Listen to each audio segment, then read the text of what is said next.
Ancient history का series start हो गया है और इस सीरीज़ का यूज़ करके आप कोई भी एग्ज़ाम अच्छे से क्लियर कर सकते हो। और इतना ही नहीं, इससे आप अगर एग्ज़ाम क्लियर नहीं भी होगा आपका तो इतना अच्छा नॉलेज गेन होगा कि वो आपका कभी ना कभी काम आएगा ही। तो आज के इस वीडियो में हम लोग देखेंगे कि इवोल्यूशन ऑफ ह्यूमन बीइंग कैसे हुआ, वो लोग 4 पैर से 2 पैर पे कैसे आए और क्या क्या प्रोसेस हुआ। ओके, तो चलिए वीडियो को स्टार्ट करते हैं। पर उससे पहले हमारे चैनल अतुल एडू को जरूर सब्सक्राइब कर लीजिएगा, क्योंकि यहाँ पे आपको एजुकेशन और फैक्ट से रिलेटेड सारे वीडियोस मिलते रहेंगे। अर्थ का फॉर्मेशन 4.5 बिलियन ईयर्स अगो हो गया था, लेकिन उस समय ऐसा कोई क्लाइमेट था नहीं कि जिस पे नॉर्मल ह्यूमन बीइंग रह सकता हो। कई लाख साल बीतने के बाद जब अर्थ पे ऐसा क्लाइमेट बना जिस पे ह्यूमन बीइंग और लाइफ एग्जिस्ट कर सकता है, तब आज से 20 लाख साल पहले ह्यूमन बीइंग अर्थ पे आए, जिसको हम लोग उस समय कह सकते हैं कि पोंजी-डे नाम से वो लोग जाने जाते थे। पोंजी-डे मतलब जो 4 पैर पे चलते हों, जैसे कि चिंपांजी हो गया। तो पोंजी-डे से हम लोग नॉर्मल होमो सेपियंस में कन्वर्ट हो गए। तो ये कोई 1-2 साल या 5-10 साल में होने वाला चीज़ तो नहीं है, इसको होने में कई हज़ारों साल लगा है और ये एक रात में नहीं हुआ। तो ऐसा क्या क्या हुआ ह्यूमन बॉडी के अंदर जो ऐसा हुआ, और ह्यूमन में ही क्यों, कोई दूसरे जानवर में क्यों नहीं। तो इसका भी पीछे बहुत सारे रीज़न हैं। बायोलॉजिकल एवोल्यूशन हुआ, कल्चरल एवोल्यूशन हुआ, ऐसे। ओके, तो बायोलॉजिकल एवोल्यूशन में क्या क्या हुआ कि पहले तो लोग चिंपांजी, मंकी ये लोग के कैटेगरी में आते थे, गोरिल्ला ये लोग के कैटेगरी में आते थे। लेकिन फिर और उस टाइम 4 पैर पे भी चलते थे, पर धीरे धीरे क्या हुआ कि वो लोग बाइपेडल्स बने। बाइपेडल्स मतलब 2 पैर पे चलने वाले, और 4 पैर छोड़कर 2 पैर पे चलना स्टार्ट कर दिए। और इतना ही नहीं, फिर क्या हुआ कि धीरे धीरे उन लोग का फेस काफ़ी डेवलप किया, वो लोग का बॉडी में काफ़ी डेवलपमेंट आया, बायोलॉजिकल फिजिकल काफ़ी डेवलपमेंट हुआ। टो में डेवलपमेंट आया, फिंगर्स बदला, साइज़ ऑफ ब्रेन बदला, और वो लोग का थिंकिंग भी चेंज हुआ काफ़ी। वो लोग जो पहले सोचते थे उससे काफ़ी चेंजेस आया थिंकिंग में भी। और फिर धीरे धीरे कल्चरल एवोल्यूशन हुआ। कल्चरल एवोल्यूशन में हम लोग क्या कर सकते हैं कि जैसे वो लोग का हैबिट्स चेंज हुआ। वो लोग पहले मांस खाते थे, कच्चा रॉ मीट खाते थे, ओके, और एनिमल्स को किलिंग करके। फिर पर जब वो लोग को धीरे धीरे पता चला कि फायर डेवलप हुआ, तो फिर वो लोग रॉ मीट को फिर मतलब फ्राई करके मतलब उस टाइप से खाने लगे। फिर धीरे धीरे ये लोग वेपन्स बनाने लगे स्टोन एज में। ओके, स्टोन एज में ये लोग वेपन्स बनाना सीख गए, आपस में गैदरिंग करके रहना चालू कर दिए, एक सोसाइटी टाइप बना के।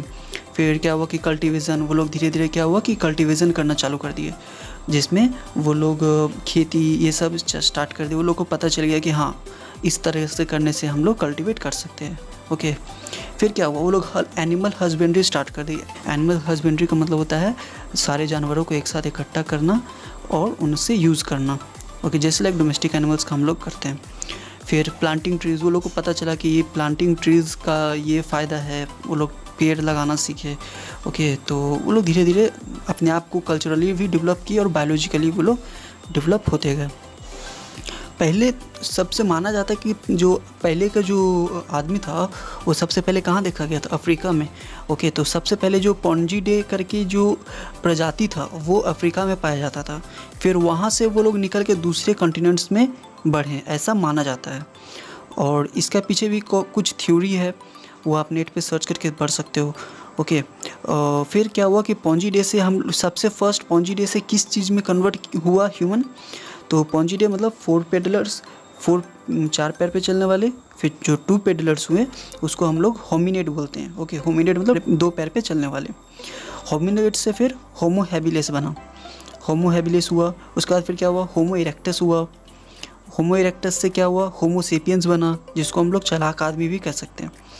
तो होमो हैबिलिस जो होता है वो 2.1 मिलियन से 1.5 मिलियन ईयर्स अगो पहले पाए जाते थे। और ये लोग को टूल मेकर्स भी कहते थे।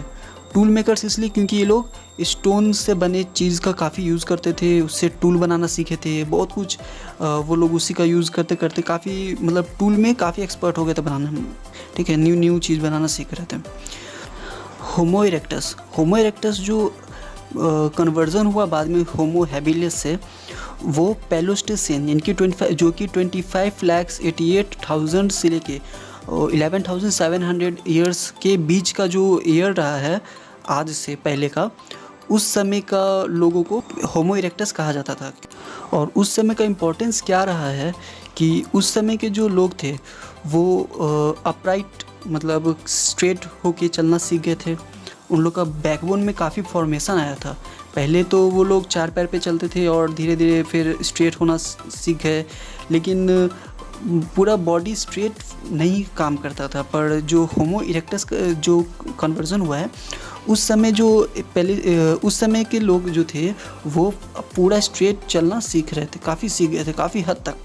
उन लोग के अंदर काफ़ी बायोलॉजिकल और फिज़िकल काफ़ी चेंजेस आ चुका था, वो नेचुरली देखा जा सकता था। और इसी के बाद का जो समय है वो होमो सेपियंस का है, जिसमें वाइजमैन, जिन लोगों को वाइजमैन भी कहा जाता है। और वो तब से लेके आज तक के जो लोग हैं उनको होमो सेपियंस ही कहते हैं, क्योंकि अब जो है वो फुल बॉडी फॉर्मेशन हो चुका है। और ऐसा नहीं कि आगे नहीं होगा, कुछ हो सकता है आगे भी कुछ और चेंजेस हो सके, लेकिन फ़िलहाल तो जो अभी है वो होमो सेपियंस ही है। ये सब चेंजेस धीरे धीरे स्टोन एजेस में देखा गया है काफ़ी क्लियरली। तो हम लोग अगले बार स्टोन एजेस के बारे में पढ़ेंगे, जिसमें हम लोग पैलियोलिथिक एज के बारे में पढ़ेंगे, न्यूलिथिक एज के बारे में पढ़ेंगे। पैलियोलिथिक मतलब ओल्ड स्टोन एज और न्यूलिथिक मतलब न्यू स्टोन एज। तो ये काफ़ी लंबा टॉपिक है, काफ़ी बोरिंग भी लगता है लोगों को, लेकिन ऐसा नहीं है। इसको हम लोग तो मज़ेदार तरीक़े से पढ़ेंगे काफ़ी सारे डिटेल्स के साथ, तो आपको अच्छा लगेगा और ये आपके लिए आगे बहुत काम भी आएगा। तो अगर आपको वीडियो अच्छा लगा तो हमारे साथ ज़रूर जुड़ें, हमारे चैनल को सब्सक्राइब करें, दोस्तों के साथ शेयर करें। Thanks for watching.